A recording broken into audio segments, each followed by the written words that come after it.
and Lords podcast.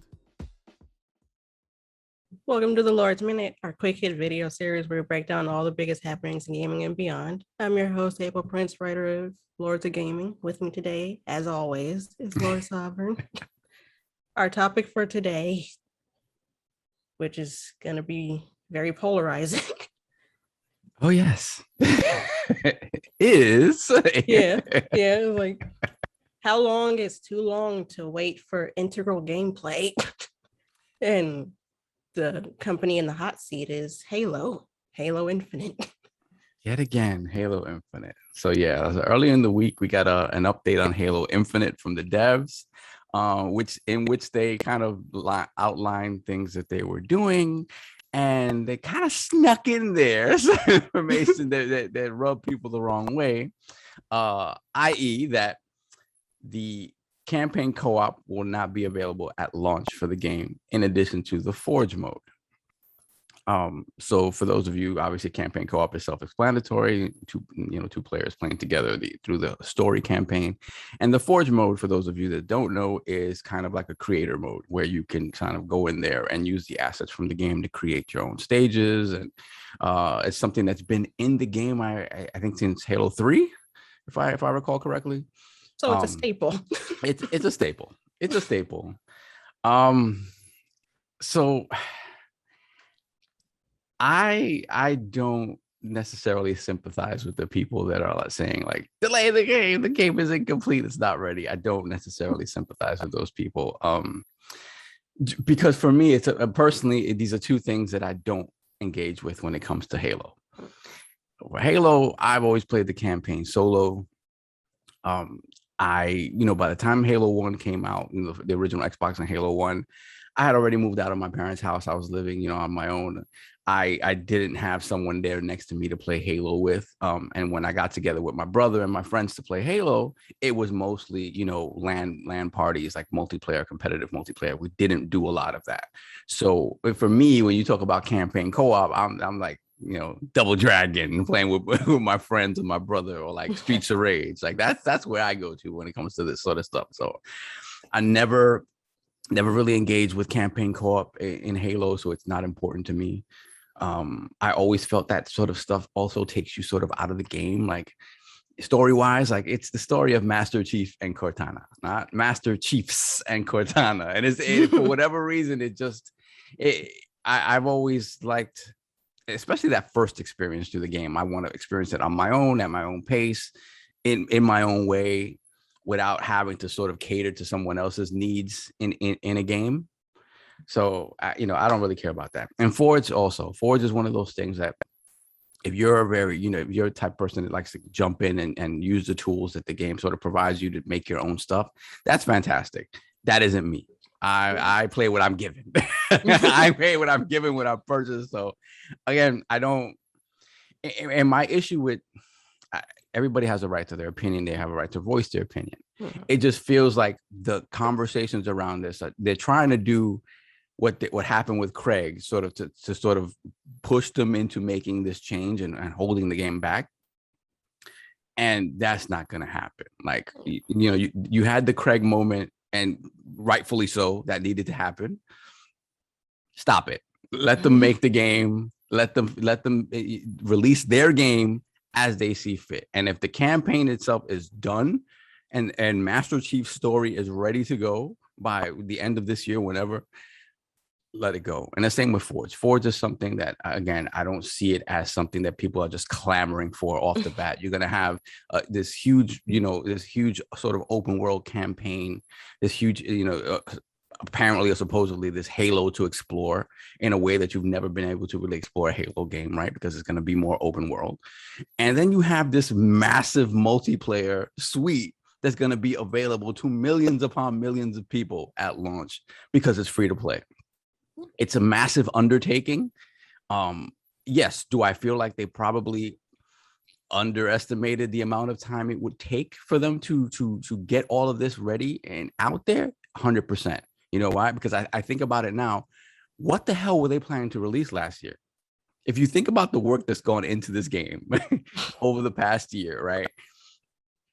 what the hell were they planning to release last year? It always felt like it was unrealistic to think that game was coming out last year in hindsight.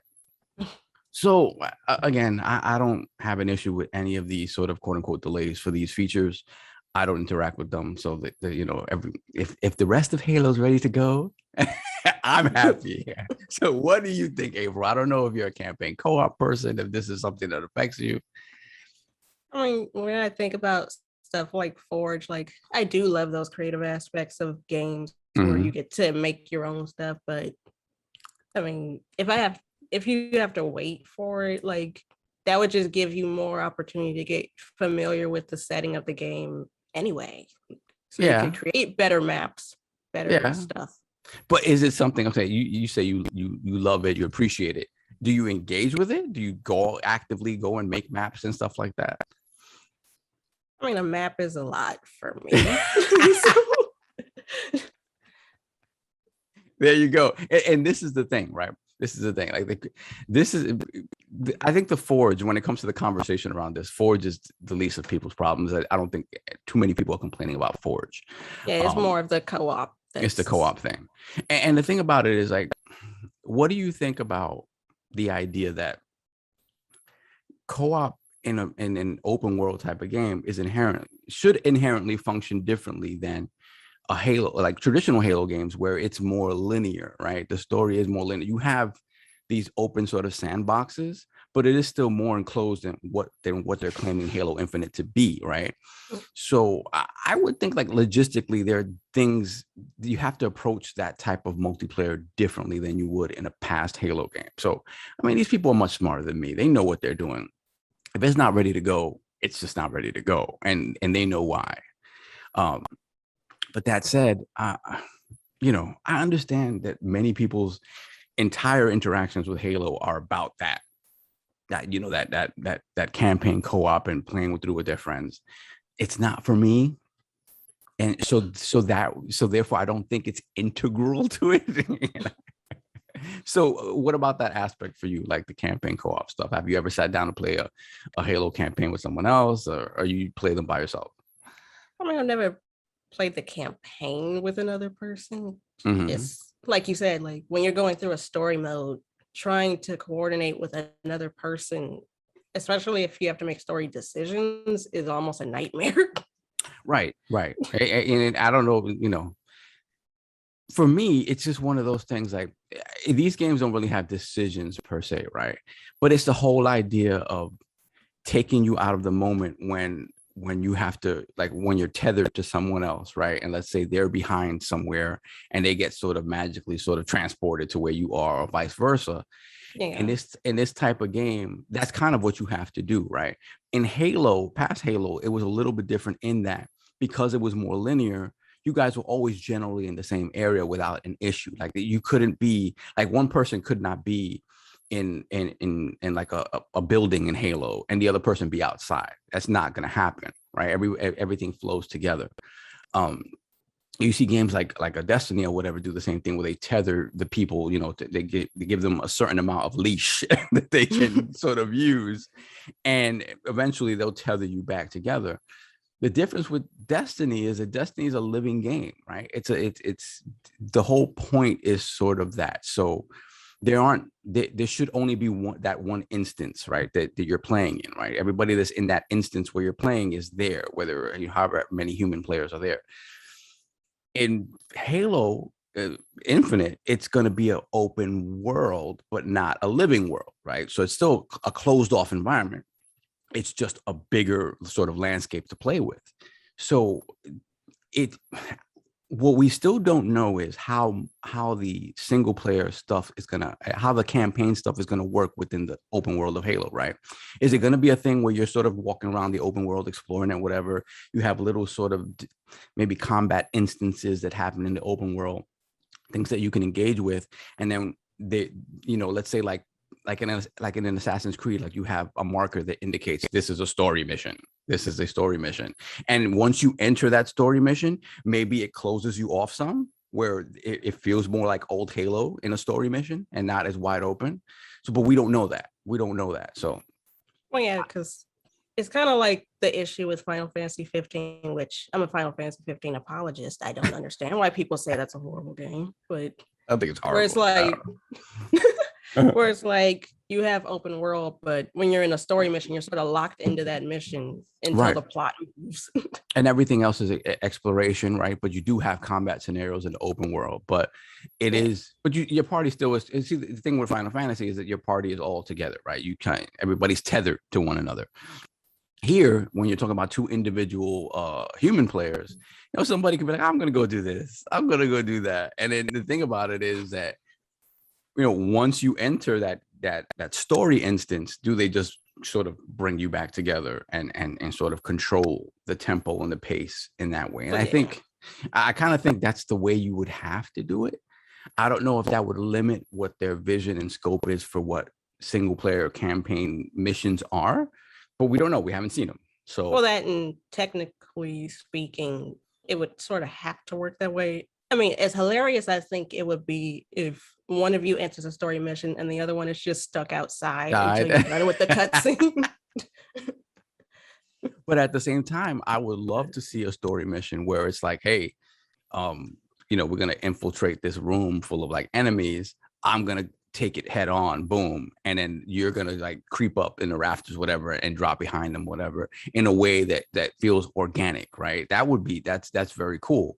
I just don't know what that means technically and logistically, how that works, how that would work, right? If you're talking about a game that's open world. So again, we're talking about things that we don't know about. We're just making assumptions. But to me, again, honestly, I can see people's gripes. But this whole idea of delay the game 6 more months for this, I'm sorry. I don't see it. Yeah, and when people say delay the game, they don't really understand like the logistics of that. Like, it's not just you just up and decide, okay, we're gonna delay the game. There are things that you have to go through. You have to make plans. You have to change plans. Yeah, I mean, and the thing for me is this. If there was something fundamentally still wrong with the game that needed work, they're going to delay the game, right? They're going to delay the game. They're not going to delay the game if the game is content complete, polished, and it's just these features that they still have to work on. Well, yeah, and they said that like we had to take a back seat on some features because we wanted to polish the main game. Right. So again, it goes back to the question of like, what the hell did they plan to release last year? But again, hindsight is 2020. Thank God that they made that decision. But these things don't feel. And again, this is my opinion, and other people feel differently. I don't think these are so essential to the Halo experience that they absolutely must delay the game because of them. I just don't, and that's a me thing. And I'm sure it'll still have online mode and stuff. Well, that's the thing. Everything else is there, right? So it's just 2-player sit down. That's not is it 2-player sit down, or is it just 2-player period campaign? So I don't know, because I know people have complained in the past about couch co-op, like you can't sit down next with somebody and enjoy the campaign, and they sort of said they're bringing that back. But I think this means co-op in general. I don't know if it means like you just can't play it with 2 players online as well. So maybe I'm wrong about that. But I have to look at it clearly. But either way, if you tell me, hey, but you can go through the entire campaign, content complete 100% as Master Chief, one Master Chief, and there's nothing missing, and it's all there, and it's all polished, ready to go, you're not delaying the game for these 2 modes. features. Yeah, for 2 modes. You're just not doing it, especially when you have, again, you came out, and though you haven't given a date, you did say it was coming out this year, right? You were confident it was coming out this year. You didn't give a date, but fine. But you did sort of say, hey, holiday, that's what we're shooting for. I'm always in the camp of delaying a game if it needs it. It feels like they're telling us the game doesn't need that type of a delay. It's ready to go. You're just going to have to bear with us on these things. And I think it goes back to the point, like, it's their game. They're going to do what they want. And if they feel the game is finally ready to go, I don't think they're delaying it for these things. I don't think they delay. I don't think they should. And a few months is going to go by quickly. Like, by the time you get these features, you're going to be like, oh, well, maybe I overreacted. And maybe I overreacted, or maybe you won't care. But at that point, maybe you've played the campaign at that point like 3 or 4 times. You don't want to play it with someone else. But people who really care about this stuff will go back and play it again. They'll play it on Legendary with their buddy or whatever the case may be. Oh, yeah. I just think sometimes listen, I appreciate everybody having the platform to be able to voice their opinions. It's just sometimes gamers tend to bitch about everything. Like we're a finicky bunch. Yes, we're very finicky. And again, in certain instances, that gets us, that unified voice gets us good results in terms of like, in my heart of hearts, I can't believe that they would have released Halo last year, even without the bad reception. It's just because it feels like they would have looked at that internally and be like, no, it's not ready to go. We're going to put this game out there to die. So, but at the very least, though, everybody voiced their opinions. They did it in a way that was, it wasn't disrespectful to the devs, and we got results. But in this instance, I say back down. Like it's not the same scenario. It's absolutely not the same scenario. They're talking about additive things and not polish and not, core functions of the game. Yeah. So now, if the game is released and it's broken, then you can flip everything over. Exactly. I mean, it's broken. Then it's like, okay, then I don't know what the hell you guys are doing. At that point, it's like, okay, then what did you not see that would have indicated to you, hey, we still need to, regardless of these things not being there, the game still needs 6 months of work. If that happens, again, I am one of the believers in that 343 is the only studio capable of making Halo. Now, not capable of it. The only studio that has the tools and the experience to make good Halo, right? Without having to start with somebody else from scratch. It's just a matter of them putting it all together in one game. People love aspects of Halo 4. People love certain aspects of Halo 5. They've never been able to get it all together. And obviously, Master Chief was a train wreck when it launched, but now it's in a considerably better place. So I just, let them, if they think their vision for Halo is mostly ready to go, I don't see delaying it, especially, the anniversary. You have that November 15th date still there. Nobody's taking it. Like, it would just be so ideal that to think that they would delay the game for these particular features doesn't make any sense to me personally. I know, especially as you said, that's prime release real estate. As prime release real estate, you have people excited after the multiplayer flight. Like, people are excited for this game. And I think even the people that are sort of bummed out about this co-op and the Forge stuff are going to find a lot to love about that game. They're not going to not play Halo, I don't think. I just, and the people, a lot of people like to use, exclamation points and bold letters on Twitter. And at the end of the day, their resolve is not that strong. So they're going to be playing this game in November or whenever it comes out. So that's all I have on that. That, and like, if you love a franchise as much as most people love Halo, you're going to buy it anyway. Yeah, you're going to buy it. You're going to engage with it. And with Halo being, if you're a Game Pass subscriber, you're going to tell me, oh, I'm not going to play it though, because it doesn't have campaign co-op, but it's sitting there. You paid for it already in your subscription. It's just sitting there and you're not going to check Halo out. Like, come on. It just, no, I don't believe you. I don't believe you. So whatever, again, everybody has a right to their opinion. When it comes to this, let them make their game and release the game how they see fit at this point. Again, I don't think it's a polished thing. Excuse me. See, I'm getting hoarse talking about this. All right. So that's all I have on it until the Iron Lords podcast at 1 p.m. Eastern time, which we will have considerably more to say about this. Well, let's make sure you get to that on time. So, this has been the Lord's Minute. Thank you so much for joining us. We're here every Monday, Wednesday, and Friday at lordsofgaming.net. I'm April Prince here with the Lord Sovereign. Until next time, this has been the Lord's Minute. Peace.